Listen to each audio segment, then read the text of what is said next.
Bangladeshi YouTube দুনিয়া এখন যেন রীতিমতো সিনেমার গল্প। জুলাই আন্দোলনের সময় তৌহিদ আফ্রিদি ছিলেন শিরোনামে, আর এবার আলোচনার মঞ্চ দখল করেছেন আরএস ফাহিম।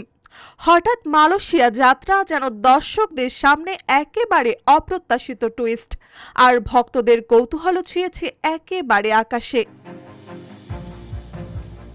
দেশে বসেই নিয়মিত ভিডিও বানিয়ে ফাহিম তৈরি করেছিলেন এক বিশাল ফ্যান বেস।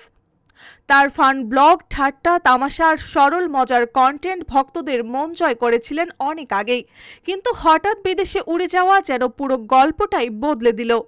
চারিদিকে গুঞ্জন, এটা কি শুধুই ভ্রমণ নাকি লুকোনো কোনো চমকপ্রদ প্রজেক্ট। কেউ বলছে আন্তর্জাতিক কোলাবোরেশনের প্রস্তুতি, আবার কেউ কেউ ভাবছে বিদেশ থেকে আসছে একেবারে নতুন কন্টেন্ট বোমা। আর যখন তার মালয়েশিয়ায় পৌঁছানোর ছবি ভেসে উঠল সোশ্যাল মিডিয়ায়, তখন শুরু হলো ঝড়। ভক্তরা হুঙ্কার দিচ্ছেন, তৌহিদ আফ্রিদির পর এবার আলোচনার টার্গেট ফাহিম।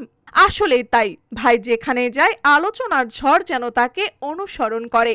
গুঞ্জন যাই হোক, একটা ব্যাপার নিশ্চিত, আরএস ফাহিম এখন কেবল একজন ইউটিউবার নন, তিনি হয়ে উঠেছেন একেবারে নাটকীয় ব্র্যান্ড, যার প্রতিটি পদক্ষেপই ভক্তদের কাছে এখন রসালো গল্পের মতো।